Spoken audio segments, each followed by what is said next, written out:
Hi all, welcome to the video module on environmental studies. This is completely based on MG University BSc Physics semester syllabus.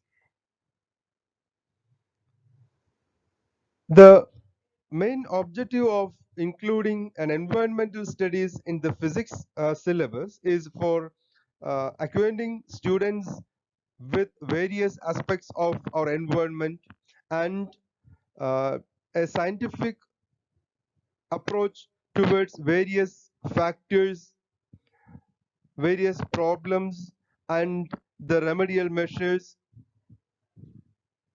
in our environment. What is actually environment? Environment is the surroundings or conditions in which a person, animal, or plant lives or operates. According to the Environment Protection Act of 1986, environment is defined as the sum total of water, air, and land, their interrelationship among themselves and with human beings, other living beings, and property.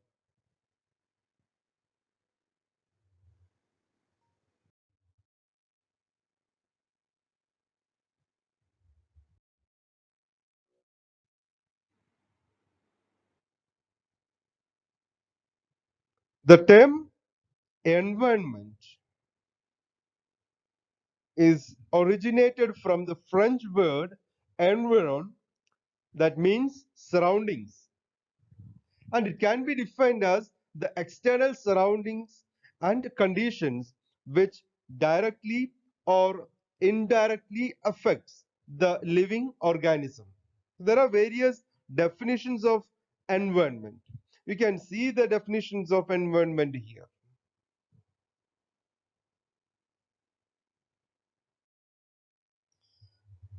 And when come to the various branches of education, we can see that environment plays a role in most of the branches.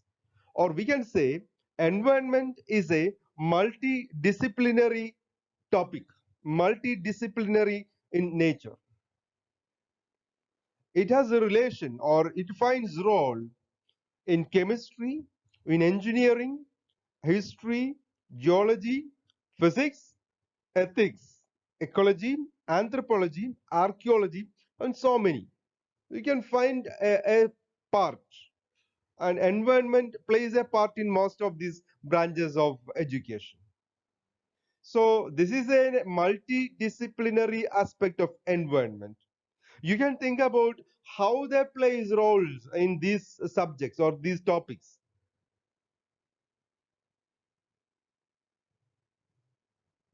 When you take oceanography, it completely, you can see that is mostly about our environment itself, and you might surprise how it comes there in political science. Environment is you can see various political changes, political aspects are there that relates to environment. You can see, so it is a part of most of the branches of study. Okay, so that is why we say there is a multidisciplinary nature of environment. Okay, so the question is why I should know environment. Why I should know environment. In 1971, UNESCO announced the objectives of environmental studies. There are many objectives described here, like creating the awareness about environmental problems among people, imparting basic knowledge about environment and its elite problems, developing an attitude of concern for the environment, motivating public to participate in environment protection and environmental improvement, acquiring skills to help the concerned individuals in identifying and solving the environmental problems, striving to attain harmony with nature. These are some of the objectives according to UNESCO. In 1971, they announced these objectives. So the scope and importance of environmental studies. Okay, so what are the scope and important? Why should we learn environmental studies, or why should we include environmental studies as a part of the curriculum? There are a few: environmental science, environmental engineering, environmental management.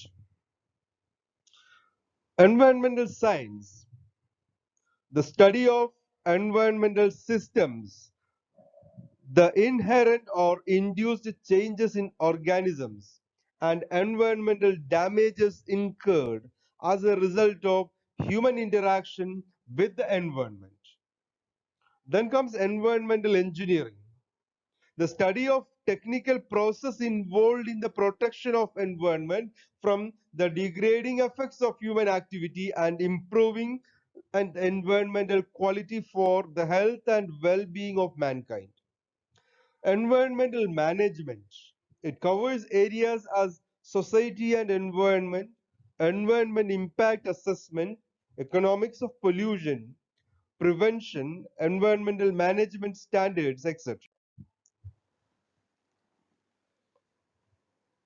And the importance of environmental studies are listed here. There are six importance we listed. There are many you can find. To clarify modern environmental concept like how to conserve biodiversity, to know the more sustainable way of living, to use natural resources more efficiently, to know the behavior of organism under natural conditions, and so on. There are many. So these are some of the importance of environmental studies. From there, that is a general introduction towards environment and environmental studies, and why should we study the environmental studies, and what are the scope and importance of environmental studies. Okay, from there we are moving into the first unit in this syllabus of environmental studies, that is water resources and management. Water resources and its management. So in this chapter, we learn about various water resources and how can we manage various water resources.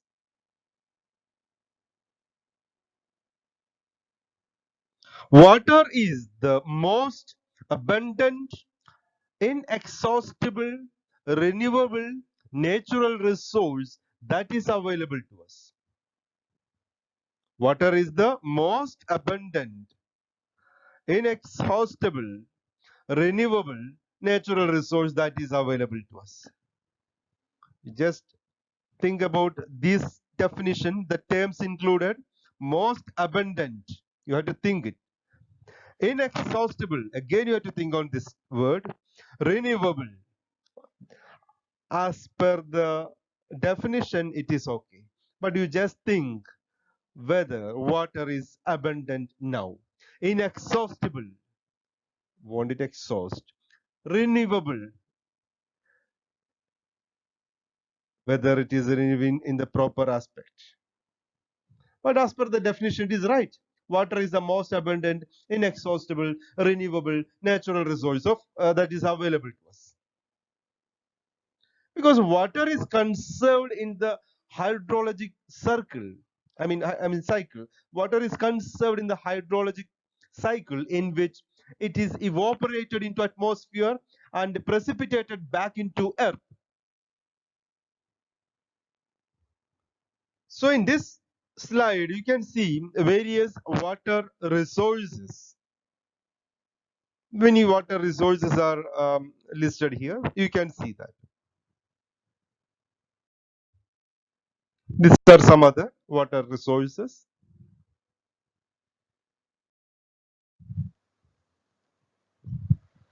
See the statistics. 70% of Earth is water. That's very huge. 70% of Earth is water, but unfortunately, only 3% is fresh water. And in that, 2% is in polar ice caps. Only 1% of the total available water on Earth's surface is usable water in rivers, lakes, wells, etc. Just keep in mind, only 1% is the usable water. But another thing is that only a fraction of this 1% can be used, because we cannot use all these available fresh water, right? So only available fresh water is only 1%, and from that we can use only very small fraction of that. Okay, and out of this available and usable fresh water, 70% is used for agriculture, 25% is for industry, and 5% is for domestic use. Of course, it varies for different countries. It is a common statistics is given here, but it may vary for different. Like you can see, India uses 90% for agriculture, 7% for industry, and 3% for domestic. It varies for different countries, of course.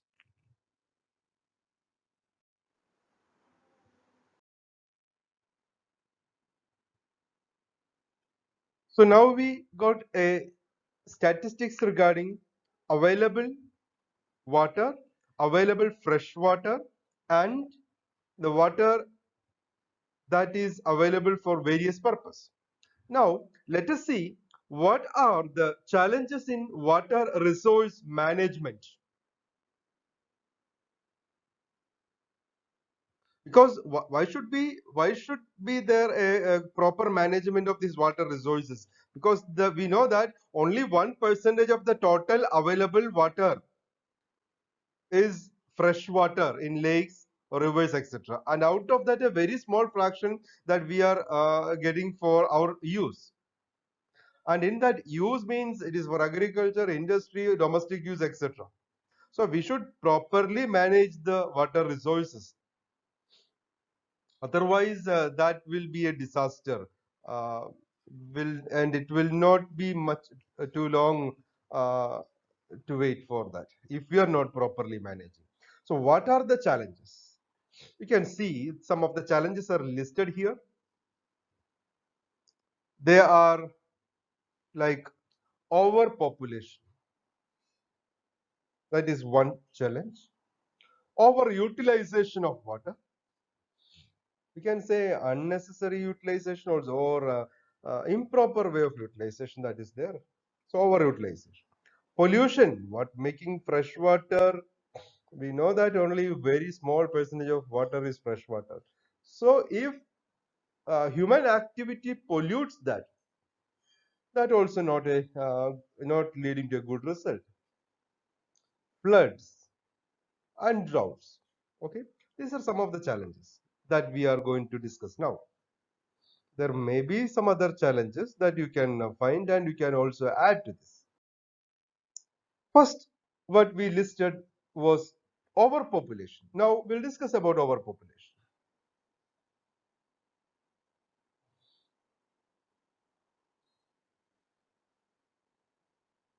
We know that the estimated world population is around 7 billion, and the population of India itself is 1.252 billion. See, just imagine, world population is 7 billion, and in India the population is 1.25 billion. You can see the picture that's shown here well describes the concern, the problem related to overpopulation. A person needs minimum 20 to 40 liter of water per day for drinking and sanitation.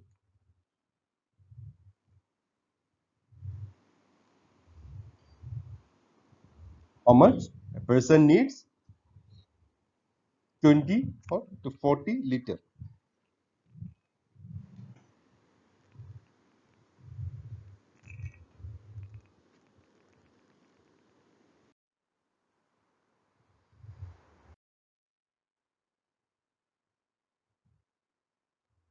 So from overpopulation, we are moving to another one, that is water scarcity.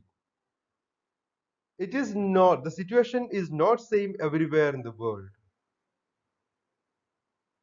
There might be enough water for a person in some places, but there are places like that what you see in this picture. And there are places where people has to walk even kilometers to get the water for their daily use.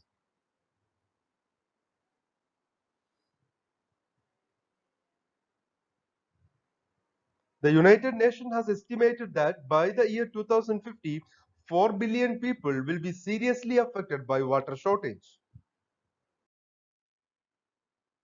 Another issue is conflicts on water.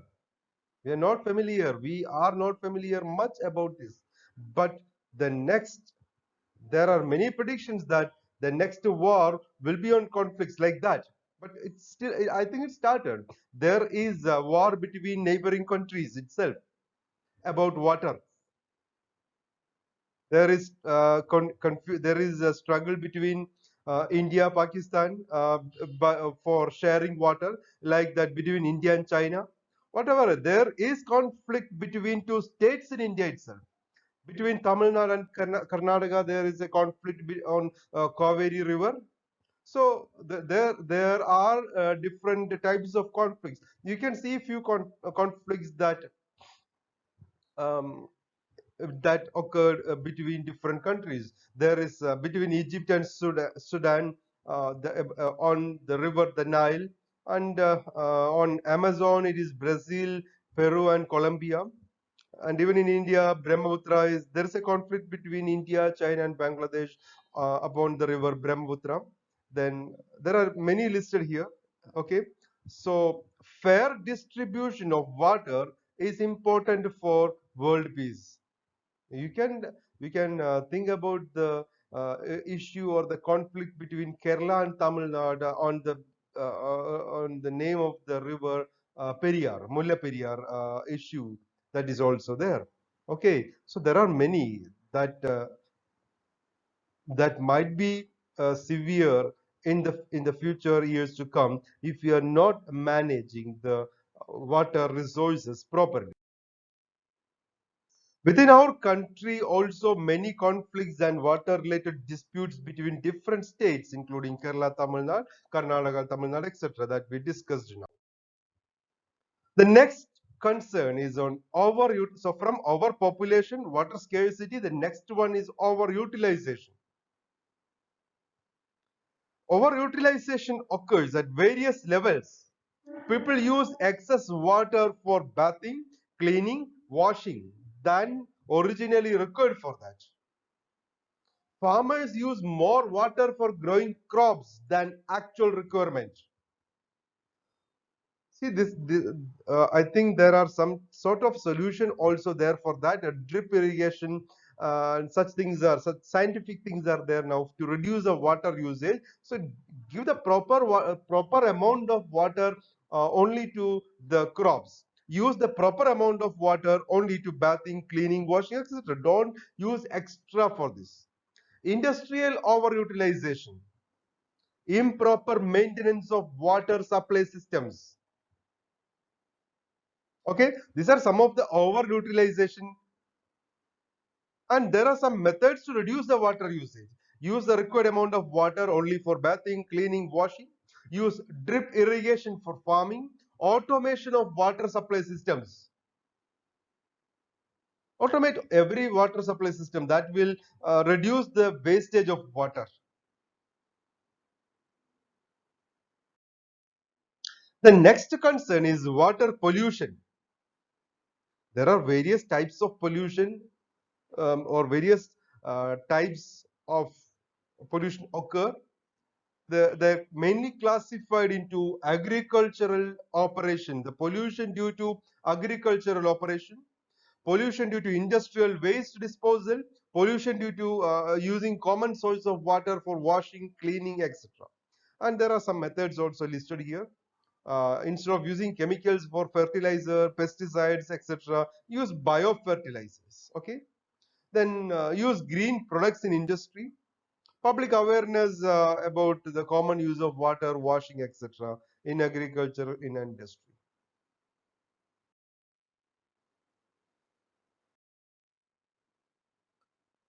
The next one is floods. There is no need to explain about floods to students from Kerala after 2018. We are now familiar the devastating effect of floods. Flood is a situation at which a body of water temporarily covers the land that is normally dry.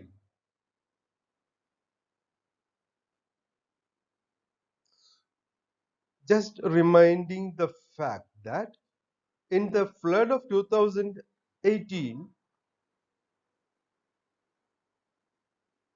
the river Periyar extended, or the width of river Periyar increased on both sides to nearly 8 kilometers. So the width of a river increased by 8 kilometers on one side. So total around 16 to 20 kilometer width increased in the flood of 2018 in Kerala. So just imagine the devastating effect that produced by this flood. The flood is a situation at which a body of water temporarily covers a land that is normally dry. There can be minor floods, moderate floods, and very large floods. And during rainy season, most of the rivers overflow their bank and cause minor flood. That is normally occur in every rainy season.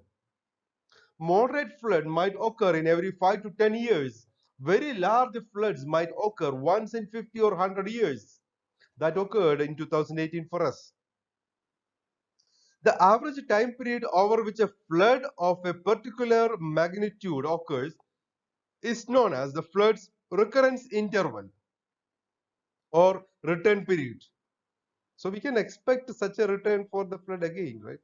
The flood of 2018 in Kerala, such a heavy flood occurred in Kerala, causing extensive damages in June 1924, which is referred to as the Great Flood of 99, denoting the Malayalam calendar year 1099. Okay, so it reappeared after many years. So it was there in 1924, such a heavy flood occurred. Now in 2018, we all observed, or many of us experienced, including me, experienced that such a heavy, devastating flood. Okay, flash floods, it's a sudden flood, which are caused by heavy rains falling on soil already wet or frozen, and therefore have limited capacity to absorb more water. Flash floods may occur on land covered by snow or ice. These floods are highly dangerous because the people downstream do not get enough time to get informed or prepared. So flash flood normally occur the place which is already wet or near to mountains, and it is common near snow place which is covered with snow or ice. And even mountain place also, flash floods will be there, the valley of mountain. And the dangerous fact is that the people of this place will not get time to move from the place. Cause for increasing damages due to flood. There are many reasons.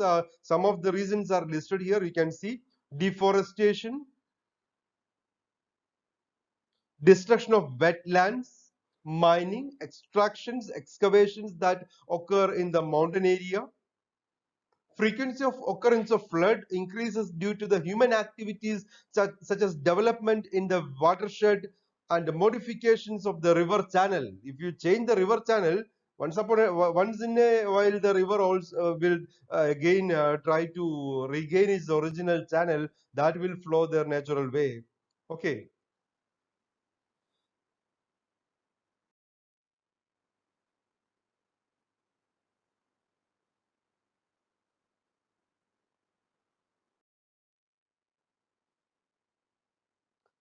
Now let us see What are the damages caused by flood? As you all know, there are many type of damages, and there's no need to specially mention the damages. Anyway, let us discuss some of them. Changes the width and depth of the river channel. Overflowing river causes loss to human property, animals, and plants. It causes environmental problems. It causes serious economic and social disorders. It spread diseases. Out of all these disadvantages, there are something that good about flood. Minor flood occurring naturally is beneficial for ecosystem functioning. They cause river to exchange water, sediments, and nutrients with the floodplains. There's a chance of transfer of water, sediments, etc., and nutrients to the floodplains. Such such floodplains provide habitat for a wide range of aquatic and riparian that's situated on the bank of river organisms. Okay, so from floods, we are now moving to the next concern, that is drought. The scarcity of water in certain regions of world is known as drought. Water is not sufficient in many places of the world. We might be benefited with plenty of water to us, but it is not, the situation is not the same in many places of the world. It is an unpredictable climatic condition and may occur due to the failure of one or more monsoons. And it is not at a distant time for us to be in a drought situation also. We may experience such a situation because flood occurred for us. We can experience, we can expect such a drought also for us. It is not in a very much long future. We can expect a near future itself if we are not managing the resources properly. There are various types of droughts: meteorological drought, agricultural drought, hydrological drought, operational drought. These are the four classification of droughts. What is meteorological drought? Deficit in precipitation that is unusually extreme and prolonged. Meteorological drought, it's weather condition, weather condition that occur, and it extends for a long duration. Agricultural drought, deficit in soil moisture that affect plant growth and productivity. Hydrological drought, condition in which stream discharges, wetland and water table decline to usually lower levels.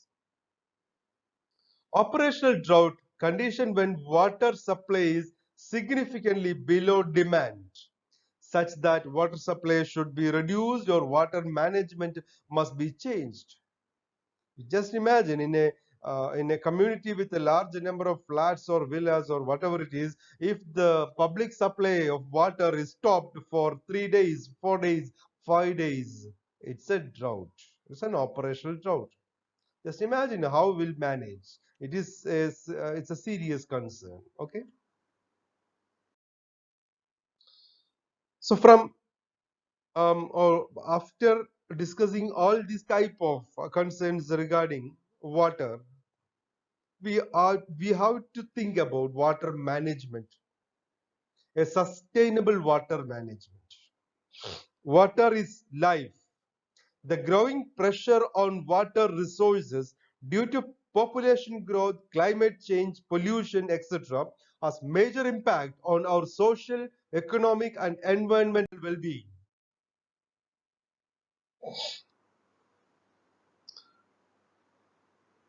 It has been estimated that half the world's wetlands have been already lost due to or lost to development. Water quality is getting degraded due to variety of reasons. Around 780 million people around the globe still lack access to clean water. The following are the reasons, the world's water problems due to these following reasons: failure to maintain the water source in its natural form and purity, inefficient authorities and improper water management, inability to balance human needs with the needs of natural world. Wasteful use of managed water. Failure to apply technologies to ensure clean water to all. There are few measures to reduce water problems. Listed are the few measures. Building several small reservoirs instead of mega projects. Instead of a large reservoir project, it is always better to construct small reservoirs. Develop small catchment dams and protect wetlands always. Always protect wetlands. That is required for us. Soil management. Treating and recycling municipal wastewater for agriculture use. Instead of using fresh water, try to use recycled water for agriculture. Preventing leakage from dams. Effective rainwater harvesting. Application of modern technologies like drip irrigation, mist irrigation, etc. for agriculture. Pricing the water at its real value so that people may use it more responsibly and efficiently. Now let us think about these resources. The first one is dams. Dams are used to store water and use it for constructive purpose. Increasing demand for intensive irrigated agriculture, for generating electricity and for consumption in urban and industrial centers increases the need for dams. So dams are used to store water. At the rainy season, water is available for us, so we have to preserve that for using in the what called the summer seasons. That is also one use. Okay. Advantages of dams. There are 5 advantages are listed here. Dams can be used for aquaculture. Dams help to reduce the impact of floods. It helps to stop the flood actually. Dam water can be used for irrigation purpose. The lake that forms behind the dam can be used for water sports and pleasure activities. It's of low cost, pollution free method for generation of electricity.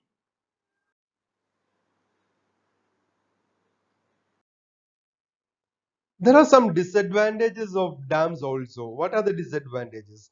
There are some disadvantages listed here. You can add more disadvantages if there are to this. Construction of dams is extremely expensive and time consuming.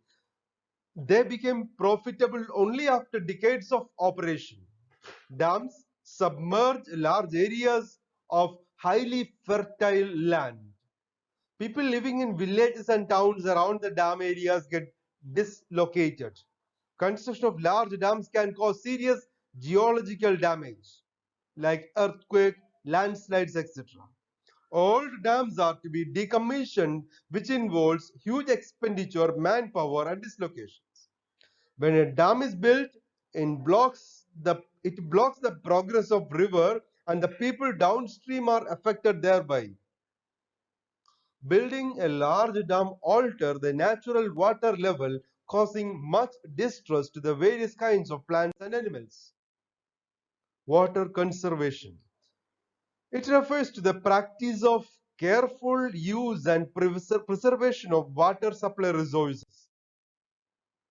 Which are the methods to preserve water? There are various methods. Rational use of groundwater, renovation of traditional water source, use of modern irrigation methods, change in crop patterns so as to reduce water consumption, flood management, use of geothermal water, reduce water pollution, compulsory restrictions on water consumption, redistribution and sharing of water as far as possible, rainwater harvesting, encouraging natural regeneration of vegetation by increasing forest cover, recycling of wastewater, ensuring leak-proof water pipes and taps.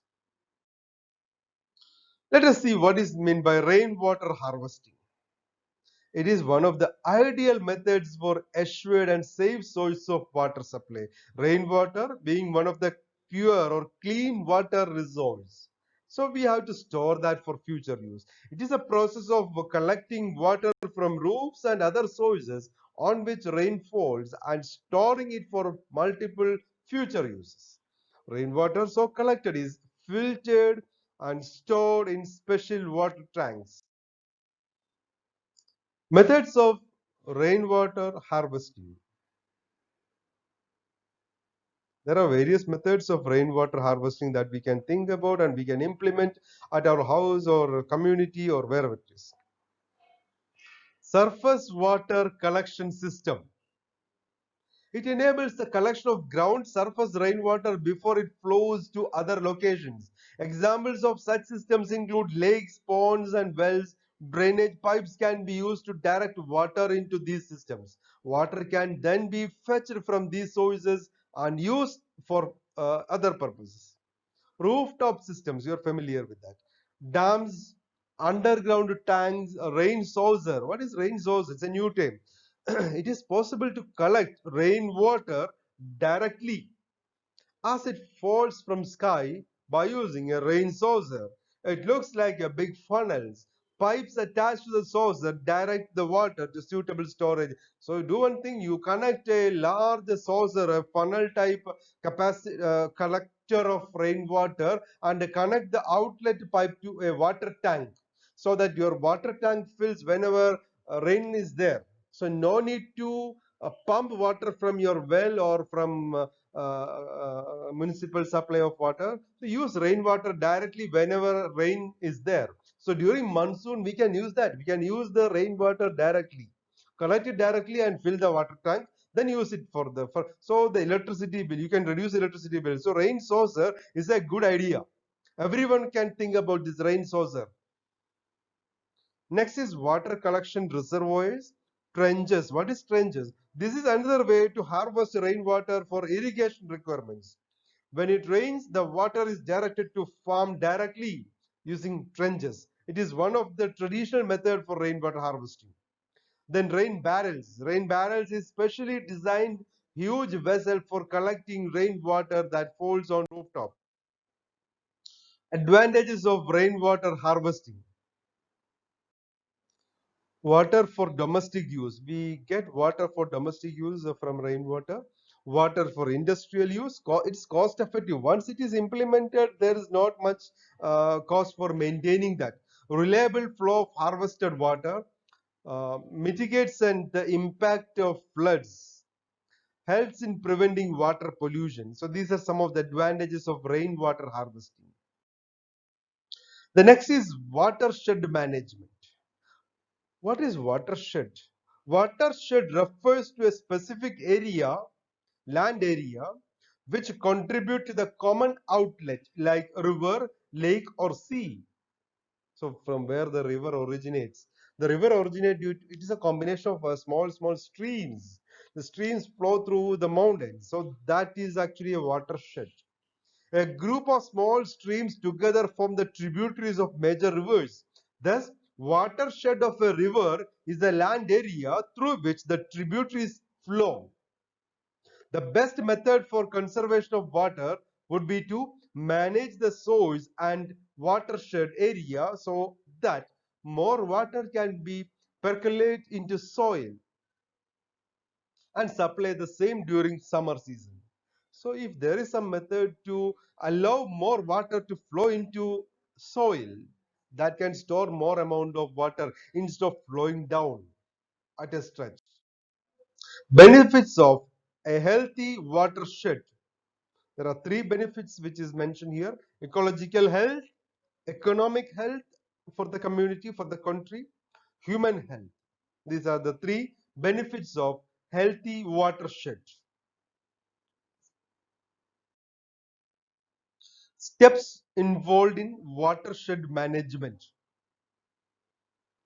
Recognition phase. You must identify the watersheds. At the recognition phase, necessary information is obtained from different surveys like soil survey, land capability survey, economic survey, etc.